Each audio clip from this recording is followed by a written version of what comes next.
La tlacuachita ignorante, en el estanque se encontraba con su red pescando la ciencia.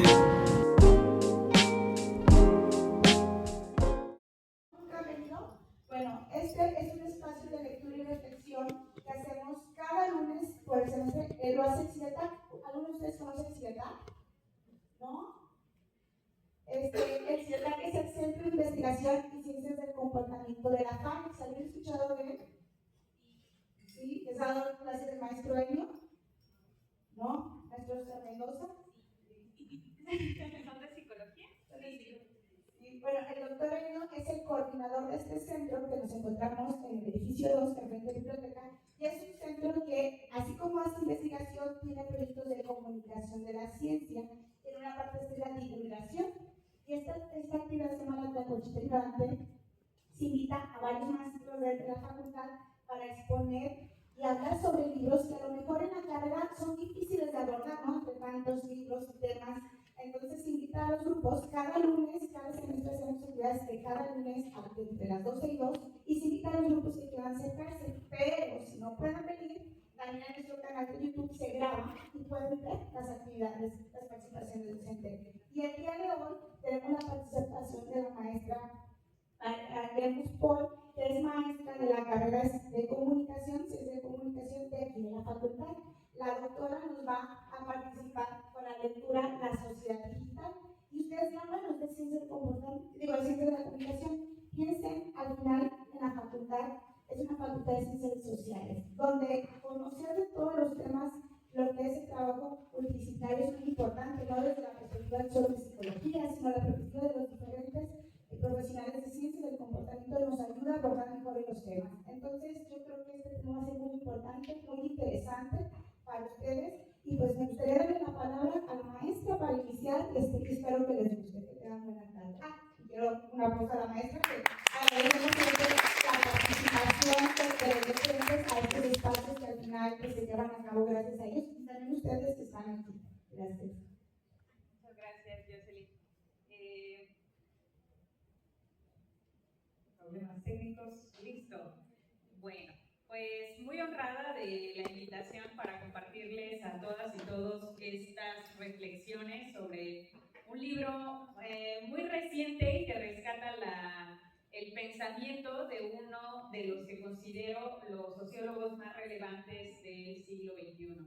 Es el doctor Manuel Castells, español, que ha desarrollado ya desde hace algunos años la propuesta de la sociedad red como un modelo de socialización contemporáneo, ¿no? Con todas las particularidades que tiene el modo de producción digital. Entonces, mi intención en esta ocasión pues, es compartirles el libro. He tomado pequeños extractos de cada uno de los capítulos para venderles la inquietud de acercarse a la obra y que puedan encontrar en ella pues algunas cosas interesantes.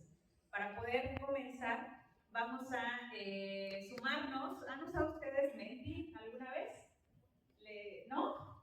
Bueno, voy a ver si puedo ponerle el código QR para que puedan sumarse, por favor.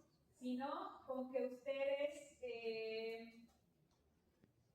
tecleen este número, nada más buscan en sus celulares menti.com y les va a pedir un código de acceso.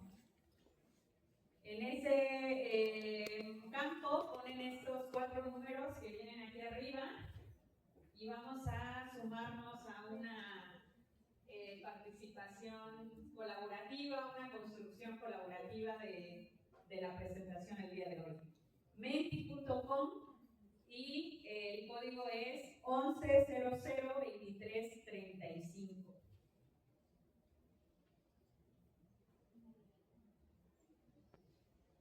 Mientras vamos sumándonos, pues les voy dando la biografía general del libro. Es un libro que tiene como fecha de edición 2024. Es un ensayo sociológico, se titula La Sociedad Digital y viene a ser como la tercera edición de la trilogía más importante de este autor, que fue La Sociedad Red. Después de esta evolución, de este primer lanzamiento el autor hace un alto en el camino y pone en balance todos los temas que había hecho en esa trilogía de 1999 y lanza ahora en 2024 La Sociedad Digital. Ay, necesito ver si con esto se mueven las presentaciones. Parece que sí. Bueno, entonces vamos a comenzar para comenzar a dialogar sobre el primer capítulo que conforma esta obra.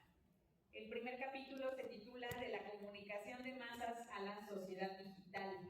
Me gustaría conocer cada uno de ustedes según las actividades que realicen, el acceso que tengan, dónde se informan con mayor frecuencia sobre lo que ocurre en el mundo.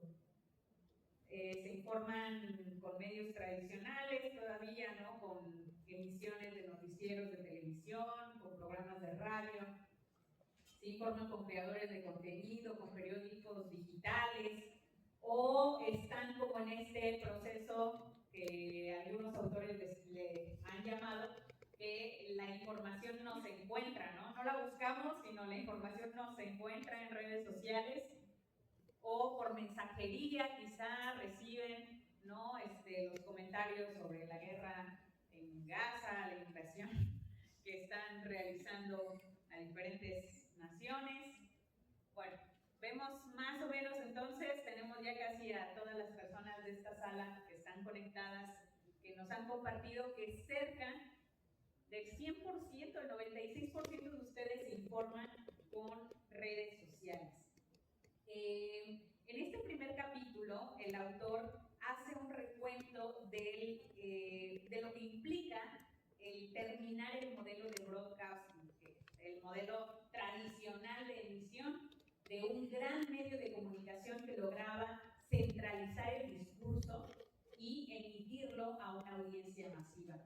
Esta nueva forma de comunicar a partir de los medios sociales y sobre todo las redes sociales no solamente trajo implicaciones a nivel comunicativo, sino a nivel sociológico, a nivel cómo entendemos la información y las infraestructuras para poder adquirir relevancia. Es decir, la organización social también tiene un cambio o una transformación a la par de la evolución tecnológica.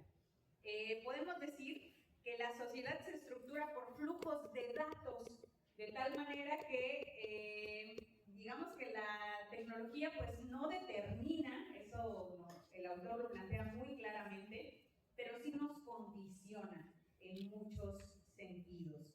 Y una de las frases que quise rescatar de este primer capítulo para poder pensar colectivamente es la siguiente: la sociedad digital no es tecnológica, es una forma histórica de organización social basada en información digitalizada.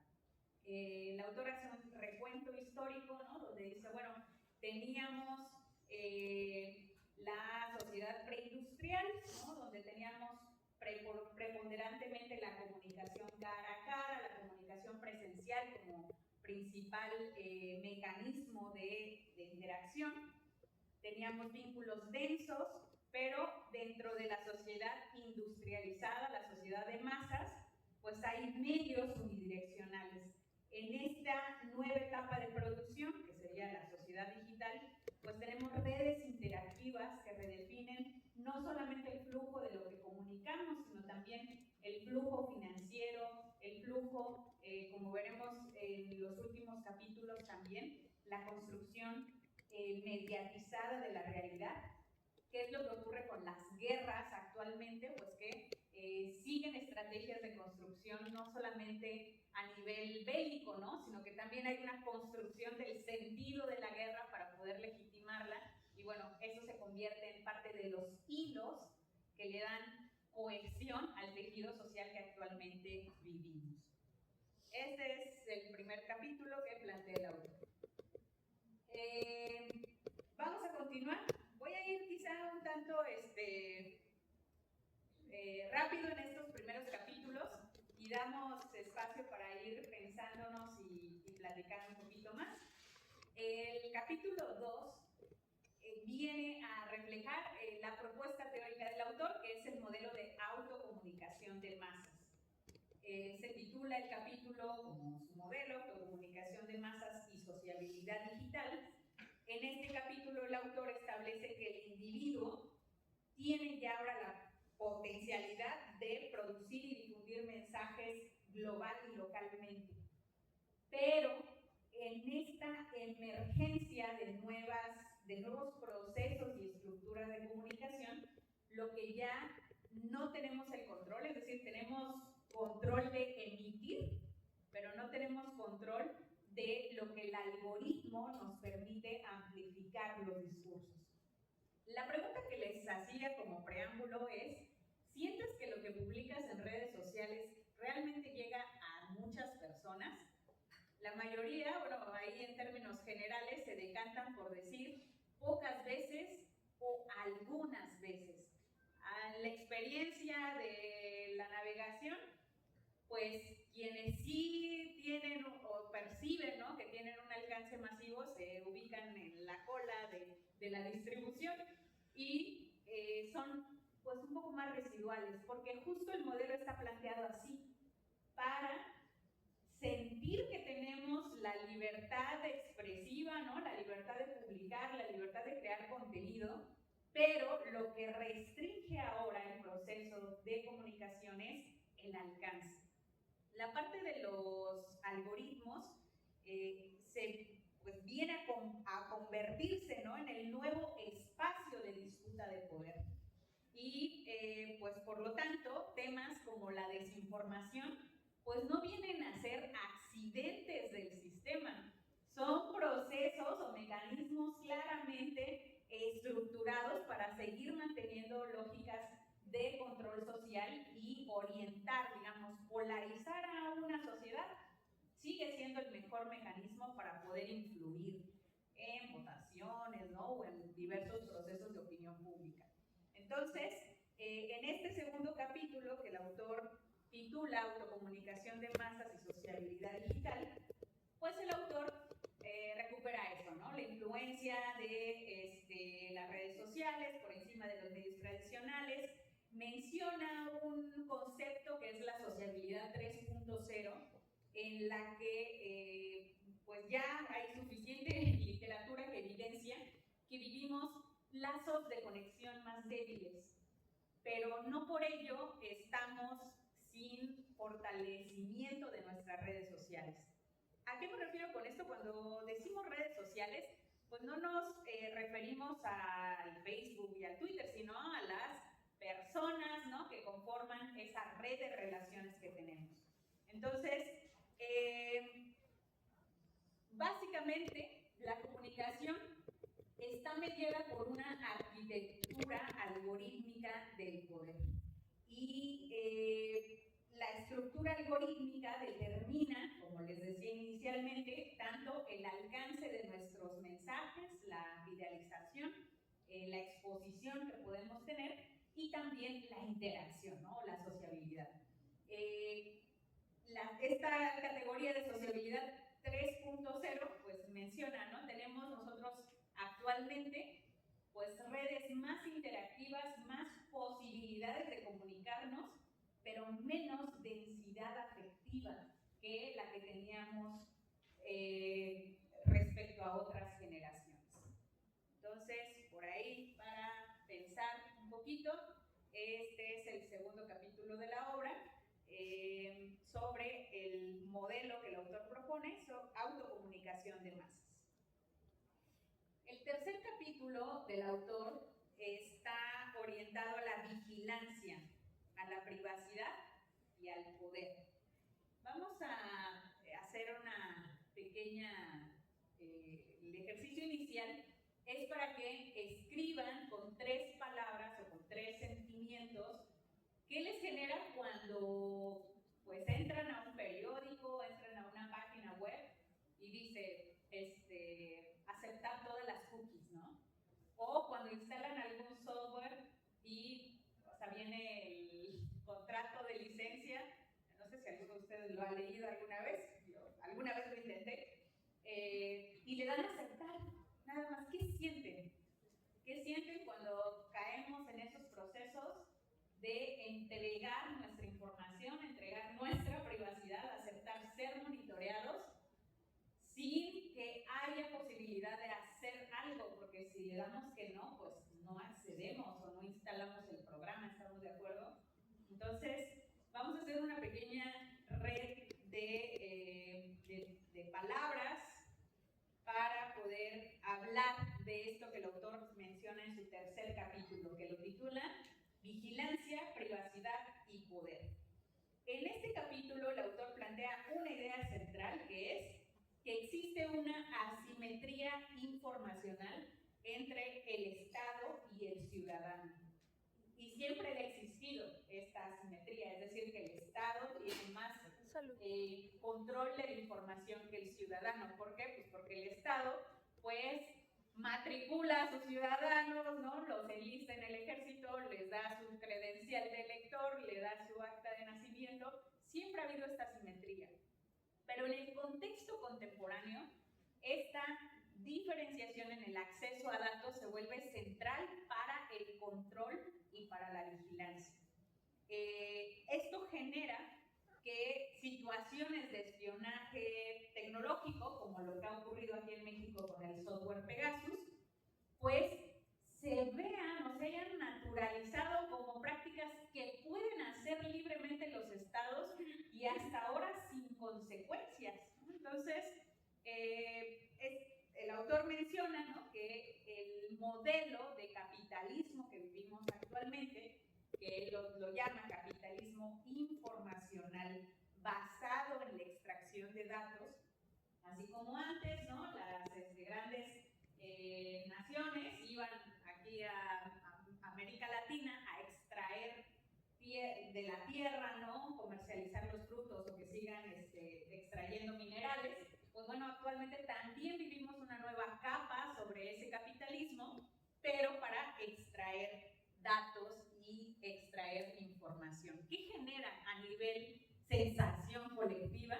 Pues bueno, miedo, inseguridad, preocupación, desconfianza, vulnerabilidad. Y sobre todo vulnerabilidad, ¿no? O sea, estamos indefensos ante un Estado que lo controla todo y tiene acceso a monitorearnos. Vamos a avanzarle. Este es el capítulo 3. La idea o el fragmento que me gustaría compartir con ustedes de este capítulo es esta siguiente expresión que hace el autor. Dice: el poder en la sociedad digital se ejerce mediante el control de la información y no solamente mediante coerción. No es que el Estado tenga más información, sino que el ciudadano se vuelve cada día más transparente frente al Estado, mientras el Estado se sigue manteniendo opaco en los procesos de tratamiento de los datos y de la información. Castells no habla de un Estado totalitario tradicional, pero sí menciona que hay pistas de que estamos ante algo totalitario que es un poco más complejo. ¿Por qué? Porque estamos ante un ensamblaje de plataformas tecnológicas que actúan al servicio de los aparatos gubernamentales. Y esto, digamos, en Estados Unidos tiene mucha más claridad, ¿no?, de qué papel juegan qué papel juegan las grandes tecnológicas para la gobernabilidad, ¿no?, al interior del país.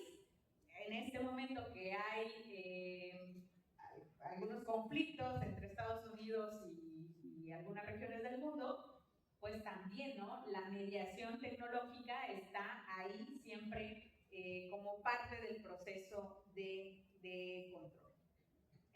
Bueno, entonces, entre las ideas centrales también que viene en este capítulo, destacan algunos casos empíricos que seguro ustedes ya conocen muy bien.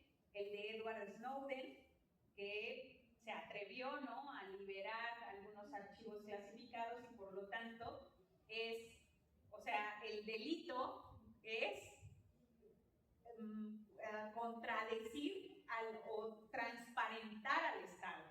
Entonces, a nivel simbólico, la transgresión es muy alta, la persecución que ha seguido ese pobre hombre también ha sido no creerse, ¿no?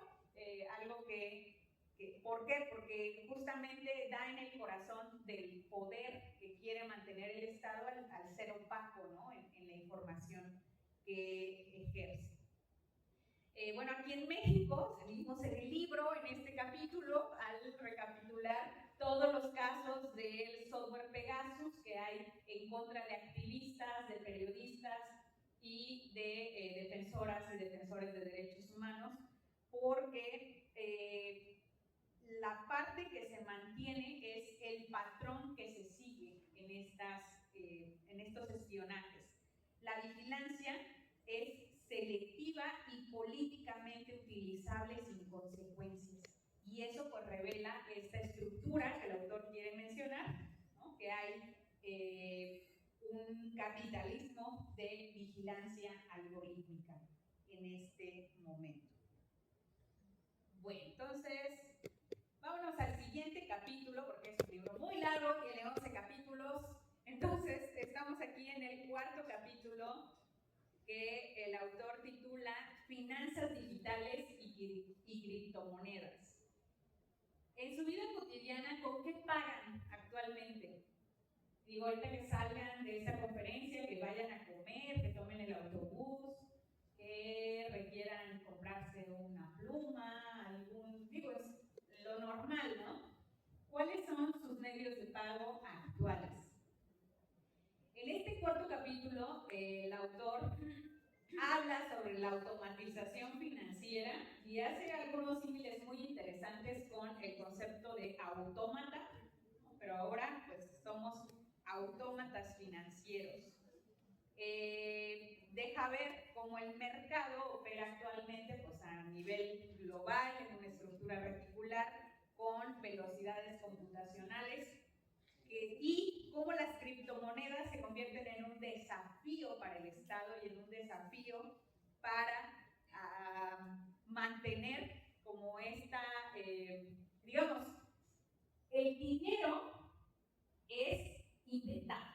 ¿Estamos de acuerdo? O sea, es un consenso social al cual atribuimos un valor y por eso existe. Entonces las criptomonedas, digamos, son inventadas, pero vienen como a opacar o a competir con la lógica del dinero del mercado financiero.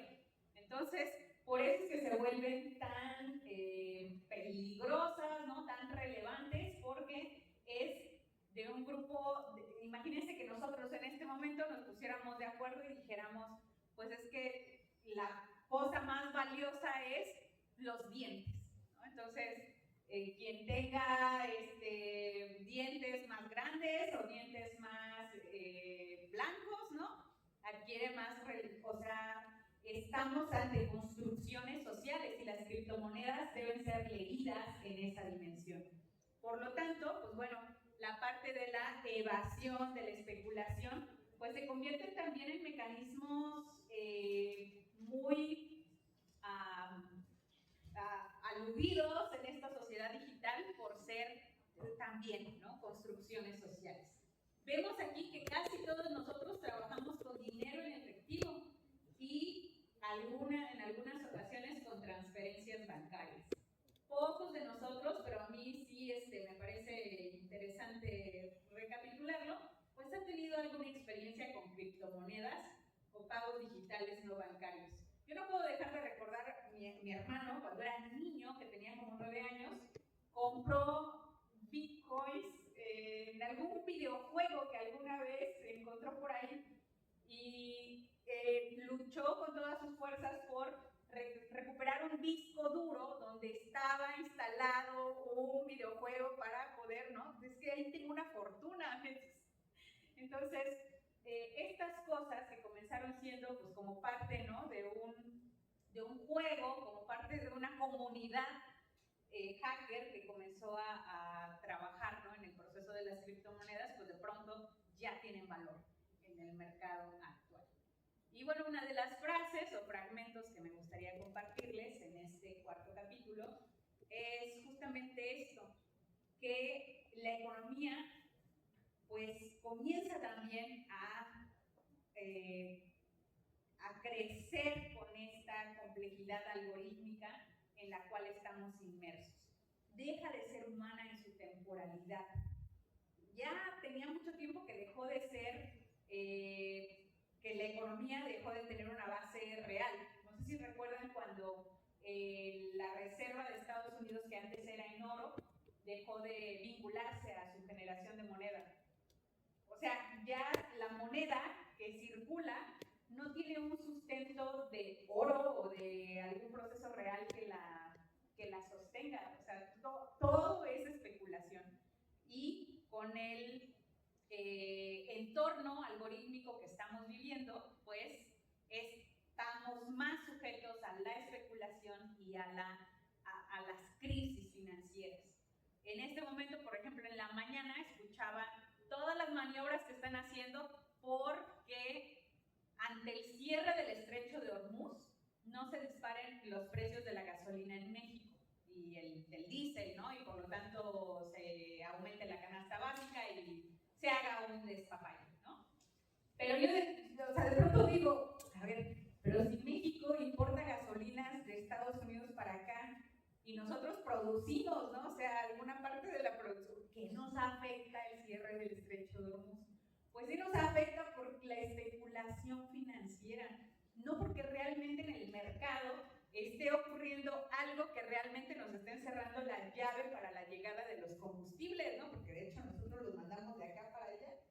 Pero sí hay esos procesos de interacción y que son meramente informacionales. Muy bien, pues antes de que ya comiencen a dormirse, que veo que estamos muy cómodos ya acomodados en los sillones, vámonos con el siguiente capítulo. El siguiente capítulo, el autor analiza el teletrabajo y el espacio urbano. Sobre todo a raíz de la pandemia de COVID-19, pues se volvió como muy relevante el hecho de que muchas empresas descubrieron que podían las personas trabajar en casa, que no necesitaban tener a toda la plantilla haciendo hora nalga en la empresa, ¿no? Sino adoptar nuevos mecanismos para producir. Entonces, a nivel sociológico, ¿qué pasó? Habían muchas especulaciones que decían que ya la ciudad se iba a acabar. Las ciudades iban a desaparecer gracias al teletrabajo. ¿Y qué creen? Que pues, no fue así. Si bien hubo a raíz de la pandemia pues una descentralización intrametropolitana, es decir, muchas ciudades, y bueno, yo lo veo en la Ciudad de México. Tengo un cuñado que trabaja en el Banco de México, que queda en Santa Fe. Entonces, él vive en el Ajusco, que queda muy al sur, ahí casi por la salida a Cuernavaca.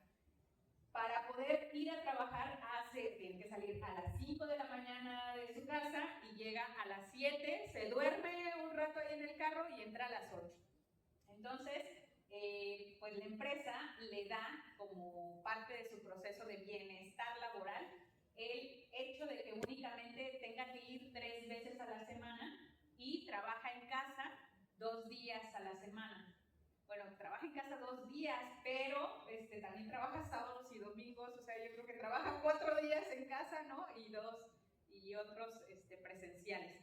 Pero bueno, en este capítulo nos ponemos como a reflexionar sobre la situación del impacto del teletrabajo en el espacio urbano. Nosotros, en el caso de que somos estudiantes, por ejemplo, preferiríamos trabajar en casa, trabajar completamente en línea. La mayoría, ¿no? Está ahí como indeciso, pero se orientan más así, trabajar sí desde casa, pero estudiar no. Si tuviera la opción, no preferiría estudiar en línea. ¿A qué se debe esto?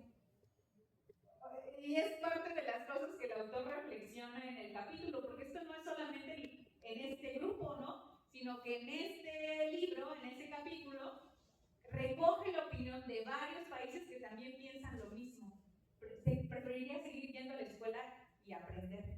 Preferiría seguir yendo al trabajo y verme con mis compañeros y tomarme un café y trabajar, ¿no?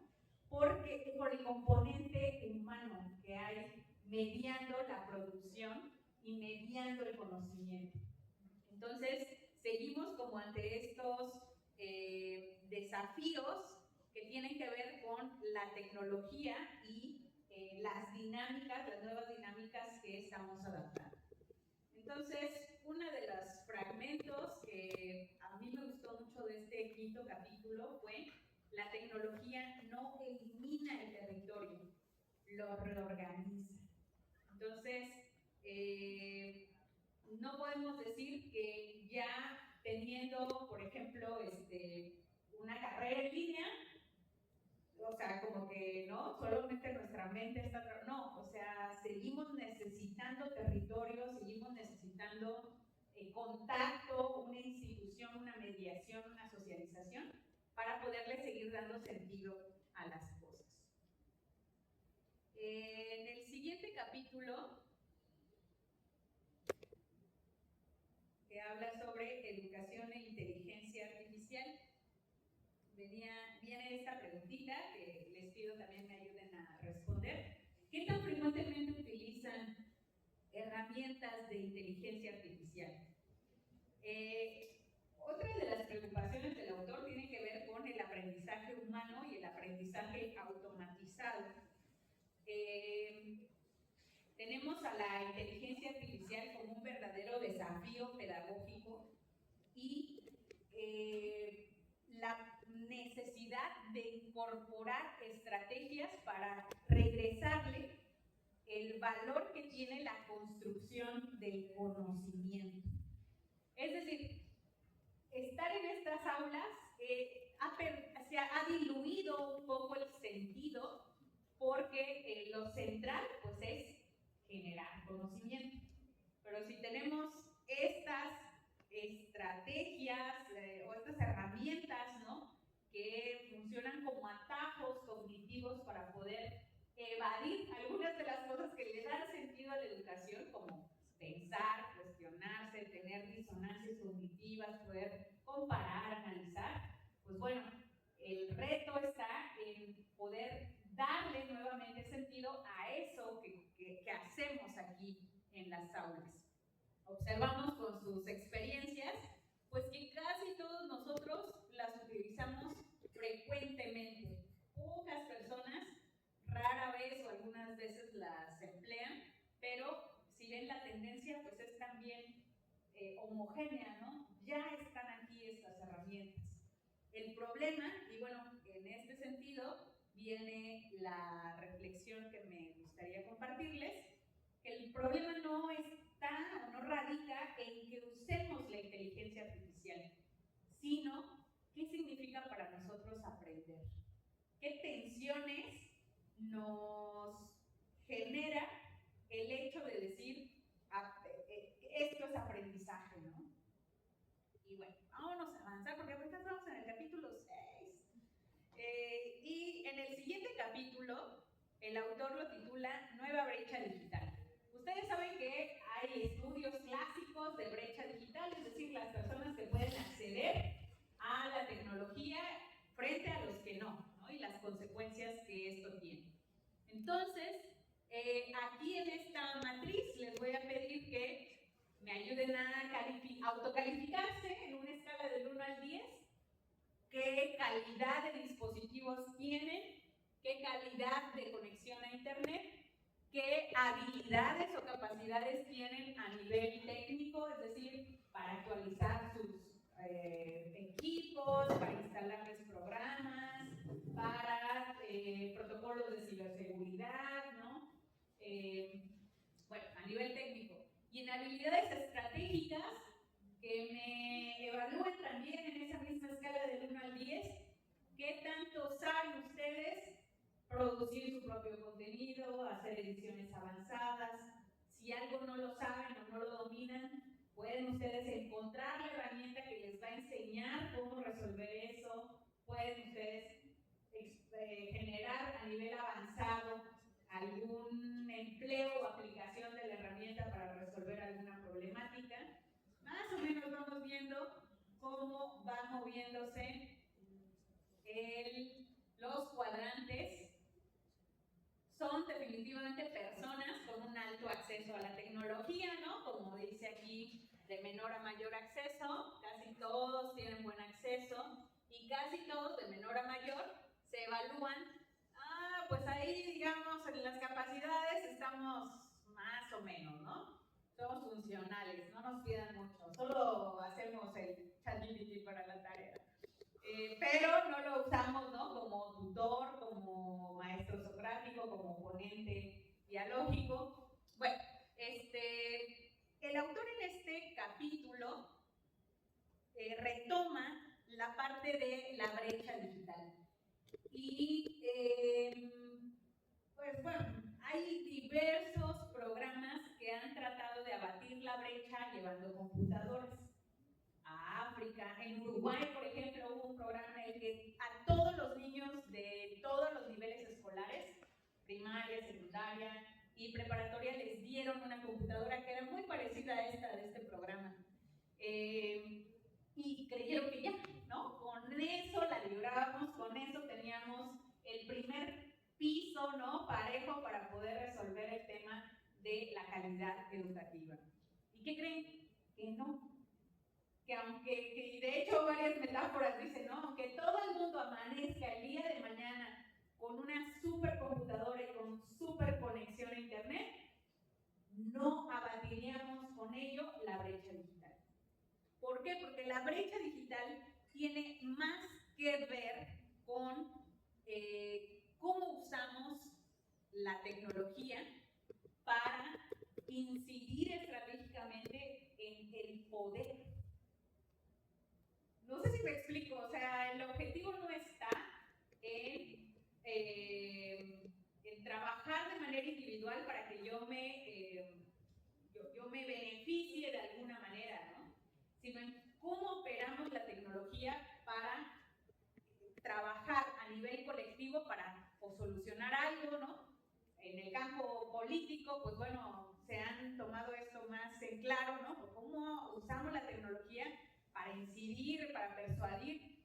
En el caso nuestro, como estudiantes, ¿no? Para poder alcanzar habilidades pues, más avanzadas, más desarrolladas. En ese punto radica la desigualdad que vivimos actualmente. Y pues bueno, se pone de relevancia que pues existe todavía una interseccionalidad muy grande. El género. Las mujeres tenemos menos años de experiencia que los hombres, por ejemplo, participando en comunidades virtuales. Todos esos años que los hombres desde niños, ¿no? Participaban en videojuegos, jugaban en manada, interactuaban, tomaban roles de poder, pues les da más seguridad para que al momento de enfrentar estas mismas situaciones en un entorno colaborativo, ¿no? Pongan ustedes aquí en un aula de clase, se sientan más seguros, por ejemplo, que las mujeres, y se mantienen esas brechas. Actualmente la gran brecha tiene que ver con la desigualdad del poder cognitivo. Personas, estamos ante una media de personas que son usuarios, acceden a la tecnología, pero no tienen estas herramientas para aprovecharlas y tomar poder de ellas. Tomar poder en su aprendizaje, ¿no? En la organización social, en algún nicho en específico, pero no tenemos, digamos, el autor lo que plantea es que nos hemos quedado en estancados. Quizá por empezar a cuestionarlo valga la pena, ¿no? Para tratar de decir, bueno, sí, tener tecnología es importante, pero ¿para qué la tenemos? O sea, ¿qué sentido le estamos dando? ¿Es solo para el entretenimiento? ¿Seriously? ¿Esto es lo único que nos puede ofrecer? Y pues bueno, caminamos porque el tiempo apremia. Vamos ya en el capítulo 8 del libro. El capítulo 8 se titula Movimientos Sociales en Red. Apóyenme respondiendo lo siguiente. ¿Alguna vez ustedes han participado en alguna causa social? Es decir, no sé, recopilar croquetas para perritos, llevar a esterilizar algún ser sintiente para que no haya sufrimiento en alguna manada, a la marcha del 8M, que es muy popular, algún tendedero. Cuéntenme un poco si tienen experiencia en participar en alguna causa social.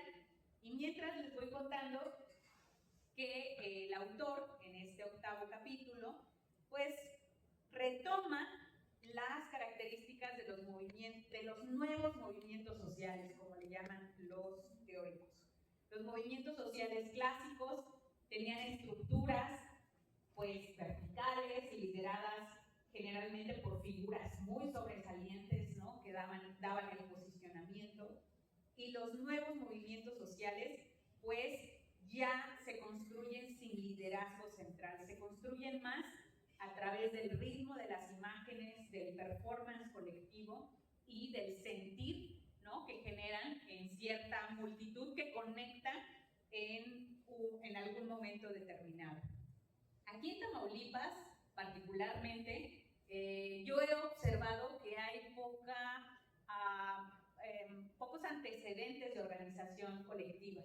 Entonces, observo también, ¿no?, algunas personas mencionan que nunca o pocas veces han estado en alguna o han participado en alguna causa, y son las menos quienes algunas veces o frecuentemente han participado. Esto puede ser algún marco cultural, porque vivimos aquí en el norte del país en instituciones donde participar puede ser visto como una amenaza para los líderes que están en el poder. Al menos es lo que yo he aprendido mirándolo aquí desde fuera, pero participar es un aprendizaje difícil para quien nunca lo ha hecho. Vamos abriéndonos experiencias, y hay, al menos en la universidad, no sé si recuerdan los primeros tendederos del 2019, después de las luchas de autonomía universitaria, son las manifestaciones más grandes de protesta aquí en la universidad. Entonces, pues bueno, son procesos que ahí vamos a ir construyendo. Este capítulo 8, sobre movimientos sociales, justamente retoma algo que a mí me gustó mucho, que es que la acción colectiva ya no depende de instituciones, sino de conectividad. Y lo que las redes sociales hacen es poder hacer que sintamos todos la indignación. Y la indignación es la que nos mueve a la acción. Es como ese motor que nos conecta para poder vencer el miedo y poder ejecutar alguna acción colectiva. En el capítulo, pues bueno, retoma algunos movimientos sociales clásicos, como los Ocupas de Wall Street, la Primavera Árabe. También habla sobre Black Lives Matter, la parte del Me Too, que resultó ser muy relevante no solamente aquí en México, sino en casi todo el mundo, y otros casos de estudio de Hong Kong, protestas en América Latina, que comparten todas las mismas características, ¿no? Redes descentralizadas, un alto uso de la tecnología para mediar la imagen como catalizador de la indignación y del sentir que acuerpa la nueva protesta social. Muy bien. Bueno, pues el siguiente capítulo, el capítulo 9, habla sobre la polarización política que se da en un campo digital. Por ahí, cuando ustedes ven que algún político publica algo, o que el gobierno tiene una publicación, y, o sea, de 3 palabras, ¿qué ven ahí en esos? Yo, por ejemplo, en la mañana, ¿no?, que vi la mañanera, pues está corriendo la mañanera y están una serie de comentarios muy heterogéneos. Yo creería que algunos de ellos en verdad son bots, pero ¿qué observan ustedes en esos procesos de comunicación política? Cuando comunica algo un político, ¿qué ocurre en redes sociales, en su proceso de recepción de esos mensajes?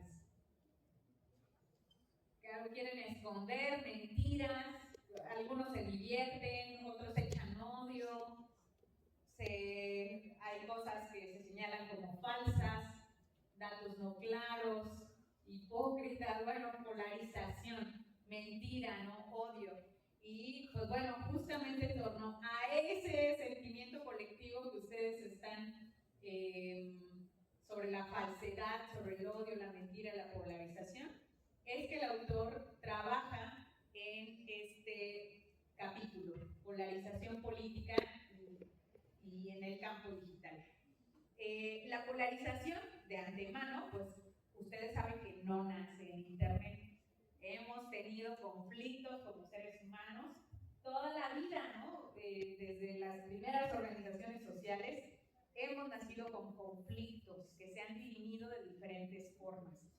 Sin embargo, en el campo contemporáneo, la polarización se convierte en un instrumento y Internet pues amplifica esa polarización porque es la forma de emocionalidad más accesible para poder trabajar muchas cosas. Entonces se convierte como en la herramienta para que nos puedan manipular y para que sea más fácil tomar postura. Para las grandes audiencias es más fácil decir que algo es bueno o que algo es malo que tener un proceso de, digamos, como escrutinio, ¿no? Mirar matices, hacer balances, matrices de riesgo, ¿no? No, la polarización opera como los mecanismos o los atajos cognitivos más fáciles para que podamos tomar una postura ante algo y por lo tanto ser manipulables. Y lo que el autor, un fragmentito de lo que me gustó mucho de este capítulo, dice que la crisis democrática actual no es tecnológica, es estructural, pero digitalmente intensificada. Es decir, que la tecnología no condiciona, pero sí influye. ¿Cómo influye? Intensificando la polarización, intensificando los discursos de odio y también la desinformación.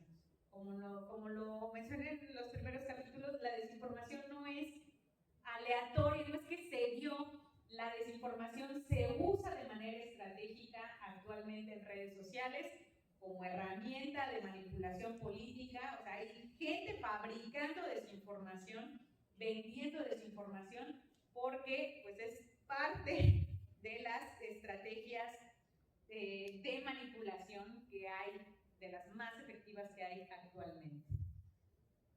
Y vámonos al último capítulo, ¿va? Para ya no aburrirles más, vamos ahí cerrando la presentación. Ojalá pudiéramos dialogar un poquito, nos queda un buen tiempo para que platiquemos brevemente. El último capítulo habla sobre la guerra, la tecnología y la inteligencia artificial. Y la pregunta es, ¿en dónde nos enteramos actualmente sobre las guerras?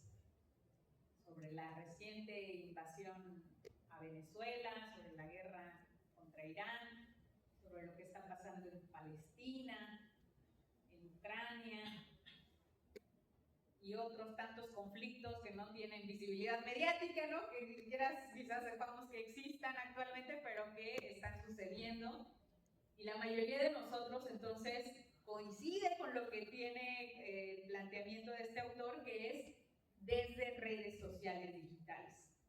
Para el autor, los conflictos híbridos actualmente pues son, se llaman conflictos híbridos informacionales porque no son solamente tácticas de guerra ni propaganda, sino la información se convierte en un arma, en un campo de batalla y en un objetivo estratégico. Las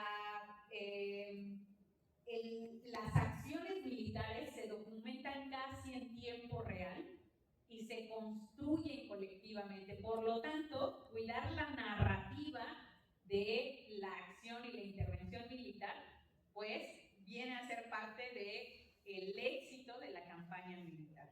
Un conflicto híbrido informacional, pues por lo tanto, es militar, es comunicativo, pero también es cognitivo.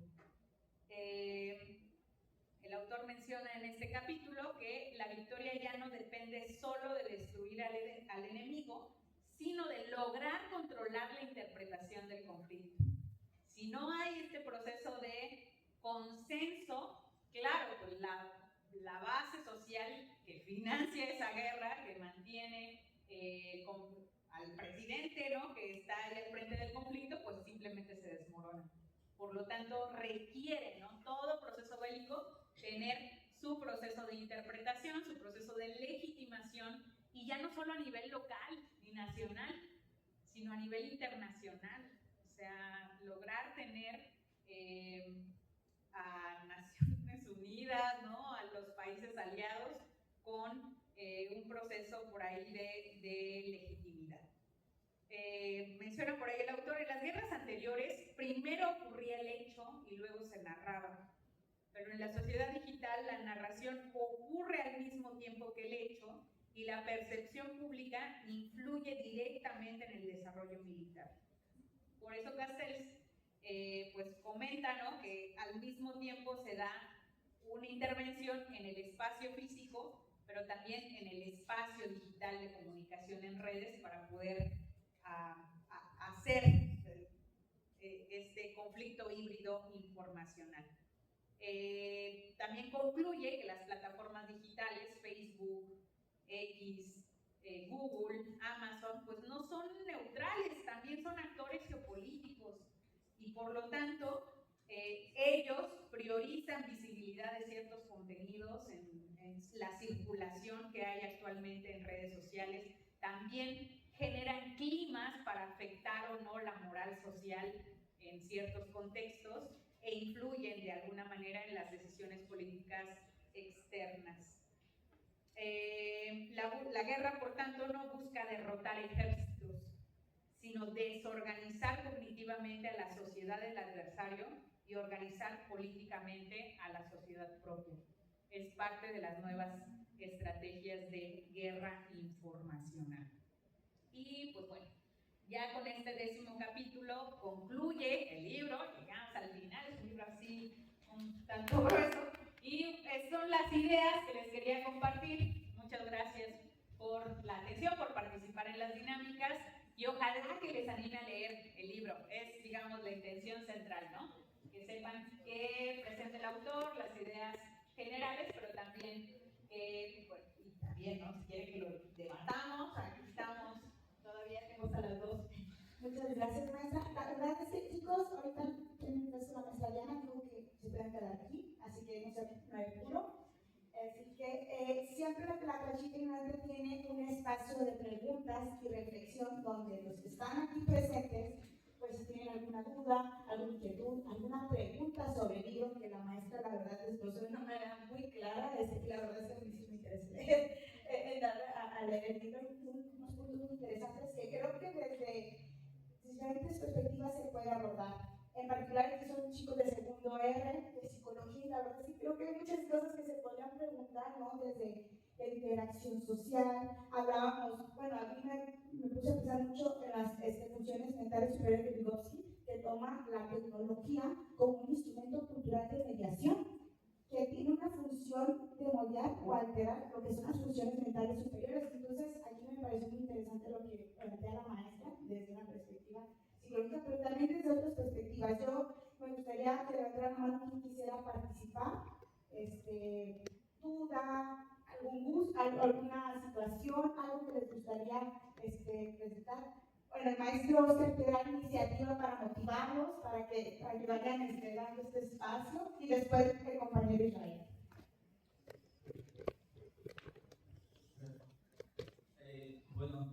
Gracias, doctora Lemos, por la exposición. La verdad es que está muy interesante. He leído la obra de Manuel Castells, me parece muy relevante, particularmente este libro, dado los tiempos que transitamos, también creo que es importante. Hay varias cosas y cuestiones que me interesaría como abordar tal vez, ¿no?, en el más reflexivo, y un poco conectarlo también con el hecho de psicológico, ¿no?, de las ciencias del comportamiento, ya que casi todos aquí son psicólogas y psicólogos. Un punto, y ahorita por ejemplo lo decía la maestra Jocelyn, también pienso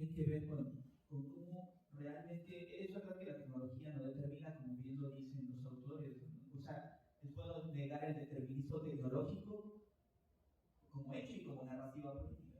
Pero sí que hay una influencia, ¿no? En este sentido, por ejemplo, algo que a mí me ha llamado mucho la atención en los últimos años es precisamente el impacto que las tecnologías digitales, y por ejemplo la IA y ese tipo de cosas, tienen en el comportamiento humano, pero en un sentido profundo. Es que afecta distintas dimensiones de la vida humana, que creo que es muy interesante poder al menos discutirlo de una forma general, ¿no?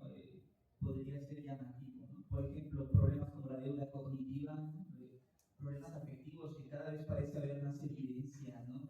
El auge de las redes sociales está asociado, ¿no? A problemas, la dismorfia corporal, por ejemplo, la depresión, la ansiedad. No es que sean determinantes, no habría que verlo monocausalmente, pero hay un punto interesante, ¿no? Sin satanizar, ¿no? A la sociedad digital propiamente. Que ese es otro punto interesante, ¿no? También un poquito a veces creo que, por ejemplo, el sector empresarial particularmente, que son quienes se encargan muchas veces de plantear o de poner en el mercado este tipo de tecnologías, pues juegan mucho con la especulación y este tipo de cuestiones, y no, lo que les interesa no es normalmente el bienestar común, ¿no?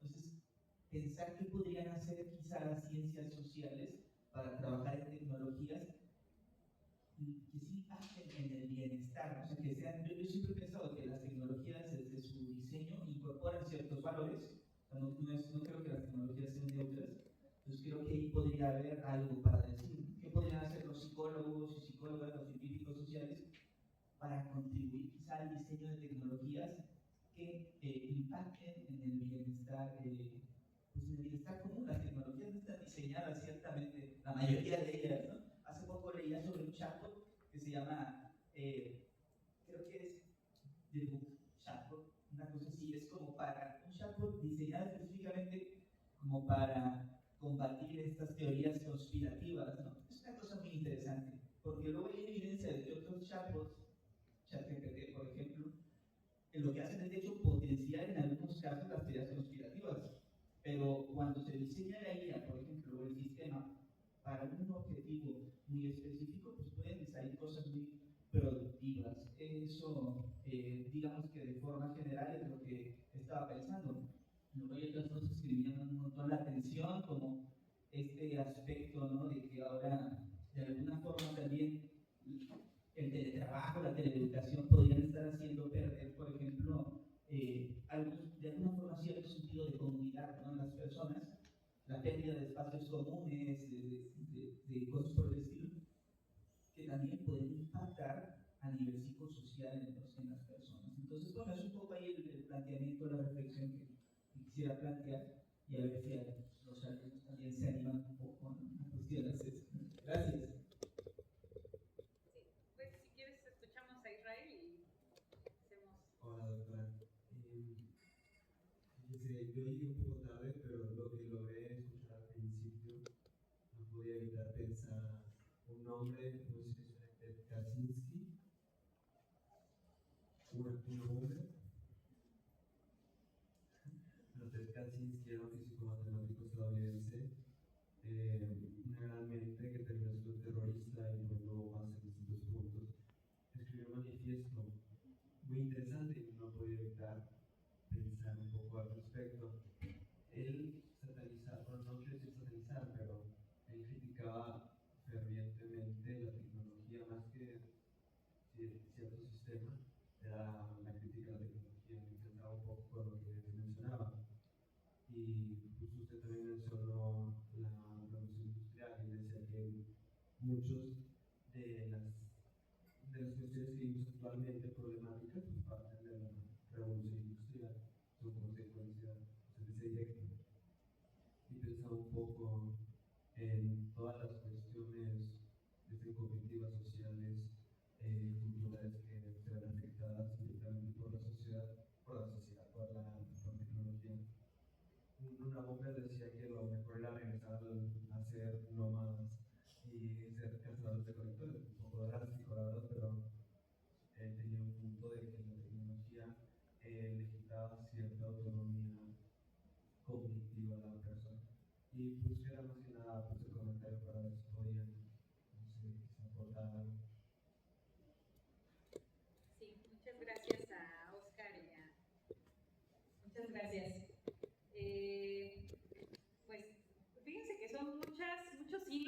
reflexionar. Pero de entrada, pues poner como el justo punto medio, ¿no? Un lápiz también es tecnología. Entonces, no ni satanicemos ni le pongamos toda la esperanza a las máquinas. Las máquinas, en efecto, nos han hecho como especie revolucionar muchas cosas. Y, claro, de la sociedad industrial, ¿no? Cuando comienzan a haber trenes, el telégrafo, la producción masiva de productos, digamos que vivimos como en una espiral que como sociedad no hemos podido detenernos a pensar colectivamente y rehacer el pacto social que necesitamos para proteger diversas dimensiones, desde la naturaleza, ¿no? Que sigue siendo una de ellas, hasta nuestro propio yo, porque mucho de lo que también perdemos tiene que ver con, pues con la salud, ¿no? Que involucra el uso de las máquinas actualmente, nuestro modelo de trabajo actual, tantas horas sentado, ¿no? Todas las enfermedades metabólicas que conllevan. Pero, pues bueno, voy por hilos. Lo que me comentaba el profesor Oscar me hizo recordar, ahora en marzo de 2026, un jurado de Los Ángeles declaró culpable a Meta y a Google por diseñar plataformas adictivas. Es decir, ya hay suficiente evidencia como para comprobar que el diseño estructural de las plataformas genera adicción y que por lo tanto pues, se convierte como en un proceso de control social que tiene repercusiones y que la empresa es responsable de ello, ¿no? Entonces, ese punto me llamó la atención porque todos los años previos habíamos vivido un discurso en el que el usuario era el que tenía la responsabilidad sobre su uso, sobre el uso de la tecnología. Entonces, pues observamos que no, o sea, que generalmente sí hay un proceso de que el ser humano tiene, así que no está bien, Jersey, no sé si se alcanza a escuchar bien. Escucho bien. El ser humano tiene, ¿no? Potencial o agencia frente a la tecnología, pero la tecnología también tiene estructuras que nos van llevando, nos van condicionando y que incluso pueden generarnos adicción. Entonces, ya con ese precedente sólido, ¿cómo le hacemos para trabajar por el bienestar de los seres humanos? Ser nómadas y cazadores-recolectores queda muy fuera ya de nuestras posibilidades. Y te lo digo porque mis papás en algún momento tomaron el camino de la autarquía, de decir, compraron un terreno, ¿no? Un rancho, tenían sus paneles, tenían su propia agua, su propia comida, ¿no? No es solución para todos los seres humanos del planeta que regresemos a la autarquía. Más bien necesitamos en este momento pensar nuevas condiciones del pacto social. Es decir, ¿a dónde vamos, no? Porque fíjate, es más fácil imaginar que el mundo se destruye y que se va a, ¿no? Que cae un meteorito o que viene la Tercera Guerra Mundial, a imaginar una sociedad o un modelo de producción diferente. No hay ciencia ficción que nos lleve a modelos donde haya justicia real social, donde haya un bienestar colectivo generalizado. Todos son modelos de desastre, de autoritarismo, ¿no? O sea, yo me acuerdo cuando vi ¿se llama Star Wars? Que es una película muy, muy viejita, ¿no? Que yo nunca había visto, pero que mi esposo es como muy fan. Y dije yo, Madre Santa, o sea, desde allá estamos imaginando el futuro tecnológico como una monarquía, ¿no? Una población generalizada en la pobreza, en la miseria, y no hemos logrado encontrar referentes colectivos para pensarnos de manera diferente. Entonces, ¿qué están sucediendo? Hace poco una socióloga que se llama Rosana Reguillo, que es muy afín al campo de la comunicación, publicó un libro que se llama El camino de las luciérnagas, porque dice, estamos viviendo una noche terrible, con la guerra, con matanzas en las escuelas, con sinsentidos en muchos lugares. Pero hay pequeñas luciérnagas, ¿no?, de esperanza que nos dicen, por aquí puede haber una luz, por aquí puede haber algo diferente. Y por ejemplo, para mí, una de esas luciérnagas es lo que están haciendo pueblos y comunidades indígenas en la apropiación tecnológica. Tenemos en Oaxaca a Telecomunicaciones Indígenas Comunitarias, que es un proyecto de investigación que estoy desarrollando actualmente, y ellos en Oaxaca montaron su propia red de telefonía celular en 2013. ¿Por qué? Pues porque iban, le decían a Telmex, oiga, necesitamos teléfonos, necesitamos conexión, y nadie les hacía caso, porque quedan allá arriba en la sierra, no era viable para las empresas conectar a una población de 450 personas. Entonces ellos se organizaron con ayuda de algunos hackers internacionales, por supuesto, y algunos mexicanos también, generaron la primera red de telefonía celular. Y entonces comenzaron a dar el servicio y actualmente también brindan, antes era 2G, actualmente 3G, 4G y están también en 5G. ¿Pero qué creen? Que la comunidad dice, oye, esta cosa le está haciendo daño a nuestros niños, le está haciendo daño a los jóvenes, ¿no? Entonces, dentro de la propia comunidad indígena se habla de para qué sirve la tecnología. No hacen cosas maravillosas, se habla, o sea, tienen espacios donde los mayores, los niños, los grandes, oigan, me estoy sintiendo así, está pasando esto. Los casos de violencia digital que han habido en esas comunidades han sido sancionados por usos y costumbres como si hubiera sido un delito grave. Entonces, ¿no?, se siente el precedente colectivo de que la tecnología no solamente sirve para entretener, porque ellos piensan, tener tecnología, no queremos tener conectividad por tener conectividad, queremos que esto tenga un sentido, ¿no? Entonces, para mí, eso es como una pequeña luciérnaga que me da una luz de hacia dónde podría ir, porque también yo tengo mucha desesperanza. Toda la tecnología actual que hay para conectarse es de grandes empresas, de Samsung, de los chinos, ¿no? En las comunidades rurales a donde he ido a trabajar, ¿qué creen? Starlink, el de este señor que me cae tan mal, es el único internet que conecta a esas comunidades, el internet satelital. No sirve Telmex, no sirve nada más que Starlink. Y digo, este hombre, o sea, se le chavetan 3 tornillos y no, o sea, no podemos depender de eso, pero no hay tampoco tantas alternativas tecnológicas. Ya no es como en los años 80 que las comunidades de hackers hicieron Linux, ¿no?, que teníamos formas alternativas de enfrentar el capitalismo de plataformas. Actualmente no hay.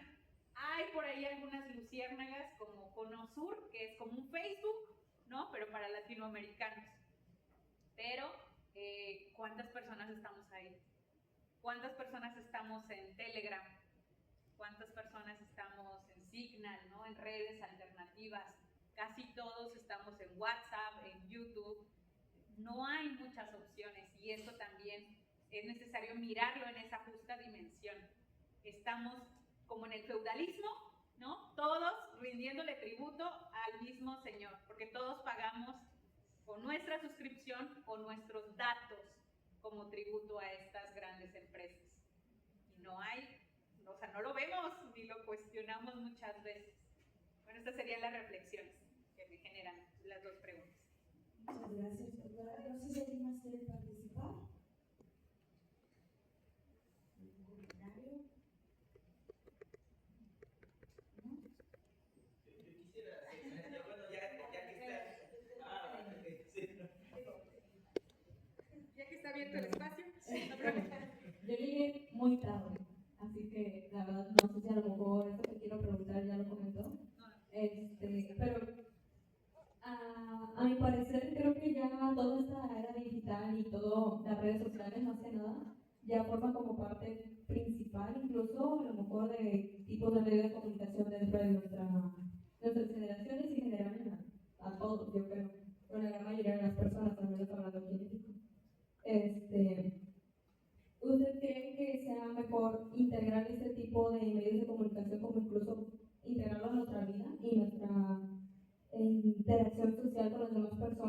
mejor manera o creo que es necesario erradicarlo completamente?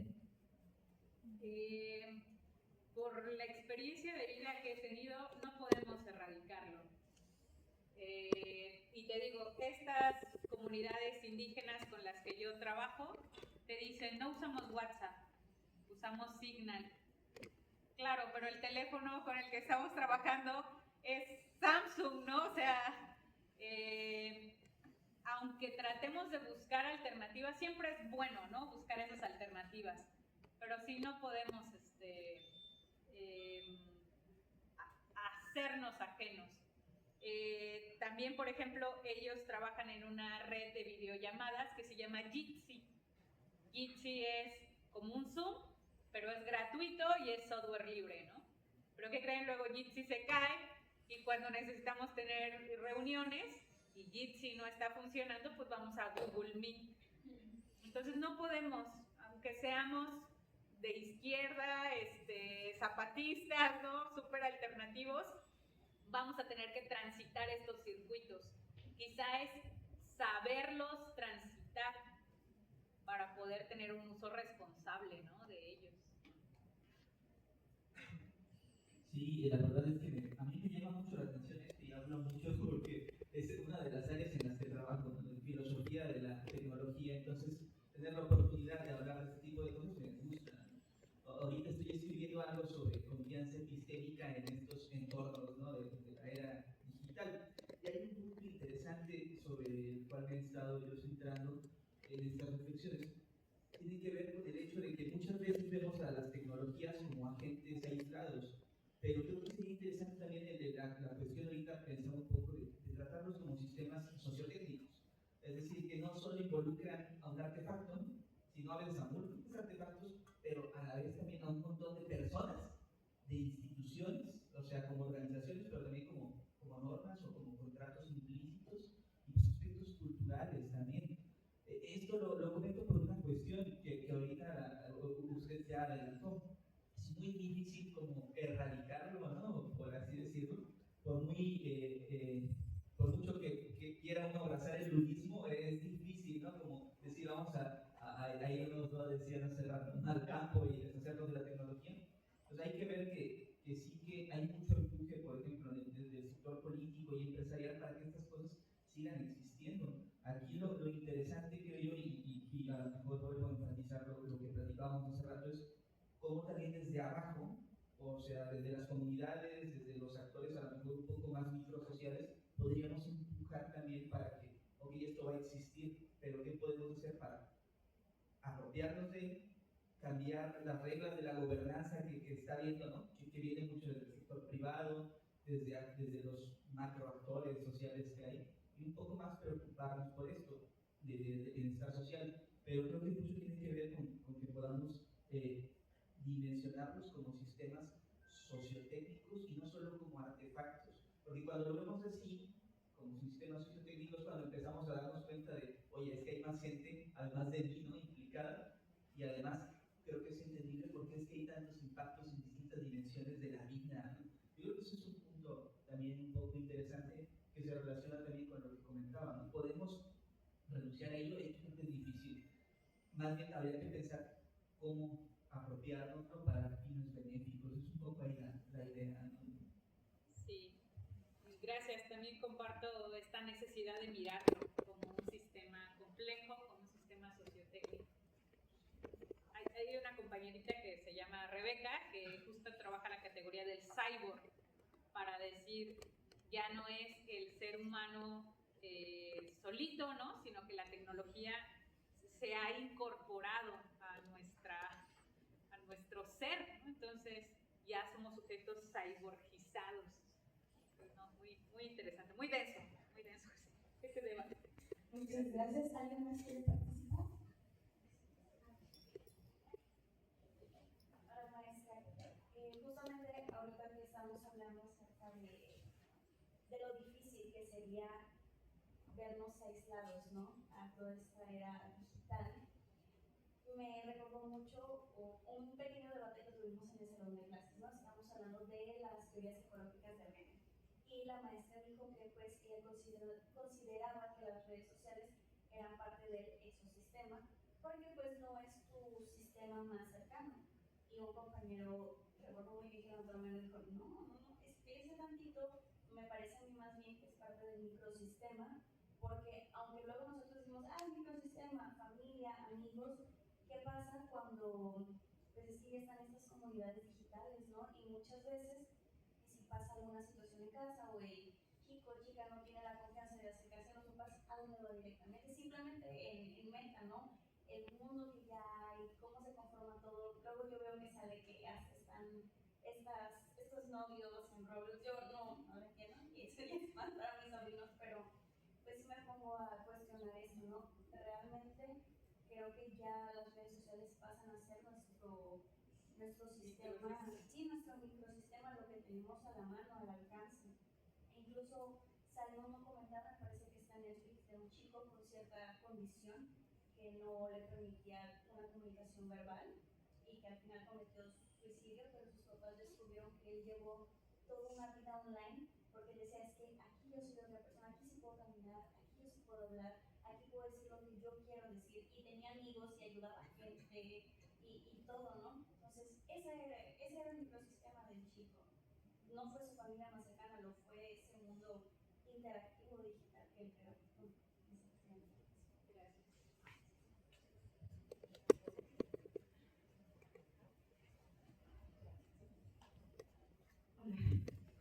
Bueno, tomando un poco acerca de los puntos que ya se comentaron, de aquí, una que me llamó mucho la atención fue como cuando empezaron a responsabilizar a las aplicaciones o a Meta de que si su diseño era adictivo, creo que por ahí podría ser una pauta de regulación, porque, por ejemplo, esto de responsabilizar justamente al usuario, pero es también de decir, bueno, es que tu modelo justamente está hecho para eso, para que te quedes y desperdicies horas, minutos, días, semanas, para que subas, para que sigas scrolleando, para que sigas subiendo. Entonces, prácticamente es como cuando consumes muchos dulces o vomitas y tienen estos empaques llamativos y se crean precisamente con ese fin. Entonces, yo creo que justamente es un enfoque cero saludable, o sea, no están encaminados a que precisamente uno las utilice responsablemente o conscientemente, están encaminados a que las consumas como si fueran eso, como comida chatarra o gomitas,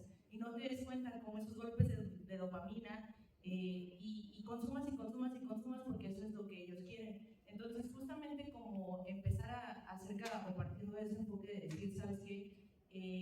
No vas a engañar o no vas a hacer así como luz de gas de decir, ay no, las políticas dicen, o tú aceptas, o tú pones, no, o sea, tu diseño es para eso. Entonces, tú tienes la responsabilidad o tienes hasta cierto punto el control de que justamente los usuarios tengan estas malas prácticas o al menos los incentivas. Entonces, yo creo que una pauta de regulación sería justamente empezar a notar o a sacar a la luz de decir, no, es que no es culpa de uno, no es culpa de tu gestión emocional totalmente, no es culpa de tu tiempo de esto, es que estás consumiendo una red adictiva. Y velo, y díselo, o sea, eres adictivo y no, o sea, no me vas a aplicar ahora sí como decís que no es cierto, tú eres la que lo estás haciendo mal. De hecho, es un patrón así como medio tóxico, como cuando tienes una pareja que te dice, oye, pero yo vi que hiciste eso, no es cierto, eres tú, no, tú estás loca, no, o sea, tú lo hiciste, y te hacen como este truco psicológico. Entonces, viéndolo por esa parte, podríamos empezar también por ahí. Otra cosa que también me llamó la atención fue el modelo, que justamente lo plantean así como en las películas, que todo es bien catastrófico cuando implementamos la tecnología, pero yo creo que sería mejor justamente ver ese modelo utópico. No sé, bueno, a mí sí me gusta, como dicen que los que vemos así como por el lado bueno, somos como medio pensar en una utopía, pero pues, ¿por qué no? O algo muy cercano a lo que sería lo utópico, que es como justamente fusionar estos dos mundos, en donde no nos vamos a hacer nómadas cazadores recolectores, tampoco nos vamos a hacer cyborg, pero sí vamos a encaminar estos dos mundos a algo que nos pueda llevar justamente a catalizarnos como personas, como seres humanos y como sociedad, pero de una manera equilibrada, en donde entendamos cómo estas tecnologías son para nuestro beneficio y no en nuestro perjuicio. Y yo creo que mucho tiene enfoque en cuestión de que nos basamos mucho en la economía o en cosas muy materialistas. Y sí, o sea, los altos mandos lo que quieren es control, pero yo creo que se empieza desde una visión utópica de personas que justamente vean y dirijan esta proyección, como por ejemplo la comunidad. A lo mejor es más fácil porque son pequeñas personas, pero por ahí se empieza. O sea, cuando alguien te demuestra que sí es posible, que ellos lo están haciendo, con eso para mí es más que suficiente, porque te están poniendo el ejemplo y te están enseñando otra manera de vivir, o que sí se puede vivir así. Entonces podríamos empezar por ahí justamente, de decir, bueno, ellos lo están haciendo, entonces ¿por qué los demás no? ¿O por qué no se podría entonces ser así? Sí, sí se puede, ¿no? Se puede empezar por un modelo de ese estilo. Y otra cosa también, perdón si son muchas cosas. No, adelante. Hablando acerca de la guerra, bueno, por acá estaba comentando con mis compañeras, yo soy mucho de no ver noticias ni nada acerca de eso. De hecho, a veces mi familia se enoja porque me comentan cosas y yo, sí, y ¿por qué no ves noticias o por qué no ves las cosas? ¿Por qué no te informas? Yo, por ejemplo, me saturo con los comentarios. El fenómeno de los comentarios, a mí, psicológicamente no me gusta, porque es como si yo viera un montón de gente gritar de muchas cosas. Unos opinan una cosa que no sé ni qué están diciendo, otra gente está enojada, otra gente no sé qué. O sea, los comentarios son un maremoto emocional horrible. Ya me ha pasado que incluso empiezas como a escuchar voces como si tuvieras episodios de esquizofrenia. Es algo súper tóxico, yo lo considero súper tóxico para la salud emocional. Entonces, ya si veo cosas, es como, no voy a ver los comentarios, me voy a concretar y no quiero ver ninguna otra noticia, nada más esto, que es así como que, ok, cosas muy puntuales que están pasando y ya, no quiero saber nada más, porque justamente todo eso te lleva como a tantos puntos de vista que yo sí creo que no toda la gente puede opinar acerca del mismo fenómeno. Y eso no es que esté mal, es que no toda la gente está preparada o capacitada para dar un punto de vista acerca de algo. O sea, tú no sabes quién está detrás del teléfono, no sabes, con eso de que ya es el anonimato y que puedes poner cualquier nombre en la puerta, tú no sabes quién está opinando, quién es una niña de 16, un hombre de 40, o sea, no sabes qué están diciendo, qué suben, y no hay un control de lo que ellos suben. O sea, sí de alguna manera está esta parte que dice, no puedes poner ciertos comentarios lascivos o ofensivos, pero aún así tú no sabes quién está detrás. A lo mejor nada más se la pasa todo el día en su casa comiendo palomitas y viendo y scrolleando, y lo primero que ves, lo primero que comenta, no tiene información, no es una persona preparada, no es una persona que tenga algún cierto grado académico o sí, que te pueda opinar, que te pueda dar una retroalimentación buena, ¿no? Entonces justamente yo siento que esta sobreexposición de estos fenómenos hace que no todas las personas sean capaces de opinar algo constructivo, y esa información te bombardea a ti como persona. Y no todos lo podemos filtrar, no todos lo podemos ver. Entonces sí es algo que ahí, por ejemplo, podríamos puntualizar, de decir, a ver, ¿cómo está el fenómeno de los comentarios? ¿Quiénes están opinando? ¿Por qué se le manda todo esto así a la brava a todo el mundo sin discriminación? Entonces sí es un punto interesante. Comienzo con este último punto. Fíjate que en 2019 hice una investigación cuando se dio el proceso del nuevo aeropuerto de la Ciudad de México. ¿Se acuerdan que se iba a construir en el lago de Texcoco el nuevo aeropuerto de la Ciudad de México y se canceló la obra para irse a Santa Lucía? Entonces me puse a monitorear en medios privados comerciales como el Universal, ¿no?, los grandes diarios de circulación nacional, en medios independientes, Animal Político, Aristegui Noticias, y en medios alternativos, ¿no?, medios ciudadanos. Y justamente uno de los hallazgos es que el volumen de información que se produce tiene ese objetivo. O sea, hay tantos puntos de vista. En el caso, por ejemplo, de los medios privados comerciales, ponían opiniones que estaban en contra de que se fuera a Santa Lucía, y entrevistaban a un piloto, entrevistaban a un señor que iba caminando, entrevistaban a la azafata, al controlador aéreo, ¿no? O sea, había como cierto manto, ¿no? De que eran una fuente experta, pero lo que querían era generar como dices tú, ¿no? Una tendencia de información que la gente se enganchara diciendo, es que todo el mundo dice que este proyecto no es viable, ¿no? Lo de Santa Lucía.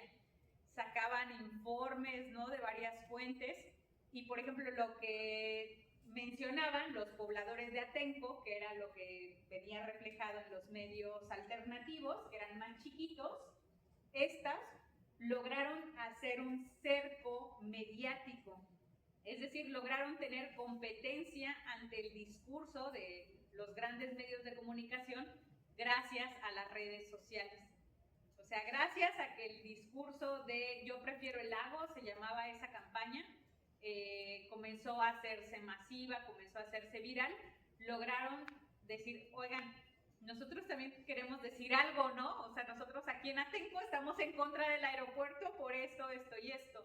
Entonces, las narrativas, cuando están narrativas en disputa, la estrategia que se sigue, la estrategia masiva, es generar mucha información. Y esa información viene como de fuentes legítimas, pero lo que quiere es desorganizar cognitivamente a las personas. Entonces, es parte, me imagino, del fenómeno de los comentarios en línea. ¿Cuál es el objetivo de los comentarios? No es que dialoguemos, ni entre el creador del contenido, ni entre nosotros como usuarios del video, ¿no? Es desorganizarnos colectivamente, cognitivamente empezando, ¿no? Entonces, este es el punto en cuanto a la parte del modelo para poder hacer la regulación, pues de acuerdo contigo, ¿no? Esta parte de las envolturas de la comida chatarra que actualmente tuvieron que tener sellos, ¿no? Tuvieron que tener, porque todo el mundo decía en las empresas, es que es lógico que si tomas una Coca-Cola al día, ¿no? Pues va a haber consecuencias, pero no es lógico. O sea, partimos de marcos culturales en los que se ha naturalizado que la gente tome refresco diario, siendo completamente perjudicial para la salud. Entonces, o sea, tuvimos, ¿no? que cambiar empaques, hacer las regulaciones externas. Eso seguramente debe pasar con las redes. A mí me pasa con los famosos shorts, que yo tuve que desinstalar YouTube de todas las aplicaciones que tiene acceso mi hija. ¿Por qué? Porque no había forma, o sea, se me escondía para meterse a ver shorts. Es adictivo para los niños, no lo pueden controlar. Y no hay forma de bloquearlos, o sea, de que digas, uy, ya no me muestres esto, por favor, ¿no? ¿Cómo te lo explico? No hay. Entonces, de acuerdo con eso, vamos a necesitar nuevos procesos. Y también de acuerdo en que las redes sociales son parte del microsistema. De acuerdo con eso. Pensémoslo también en nuestra vida cotidiana. O sea, nos mediamos con la tecnología para aún nuestras redes más cercanas. Mi familia, por ejemplo, que toda ella está en Quintana Roo, o sea, yo tengo un microsistema que es mediado completamente por las redes sociales y por la tecnología. Y muchos de nosotros tenemos familia en otra colonia, ¿no? Entonces, o sea, la territorialidad ya no es problema para esta cercanía. Bueno, yo vivo sola desde que tengo 17 años. Entonces, mi red más cercana, que son mis papás, ha sido digital. O sea, los veo 3 días en el año, ¿no? Entonces, ha sido digital mucho. O sea, sí coincido contigo en que ya nuestro microsistema también se forma con la interacción digital. Gracias, doctora. Me gustaría dar un aplauso.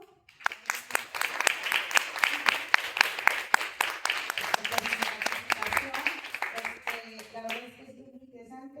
Ahora sí que como medio de interacción, pues esta participación va a estar en YouTube. Ahora sí que hablar de la discusión para que puedan también ver la participación y para que dejen sus comentarios. para que puedan esta interacción, ¿no? Pues sea por medio de, pues se le entrega la constancia a la doctora María Consuelo Lemos Paul, por su valiosa participación como escritora de lectura La Sociedad Digital. Dentro del espacio de lectura, la Tlacuachita ignorante en el estanque se encontraba con su red pescando la ciencia del comportamiento, correspondiente a las actividades del Centro de Investigación y Desarrollo Tecnológico aplicado al comportamiento el día 13 de abril del presente año, y lo firma la doctora Carlos de Lourdes Viera, la directora de la facultad.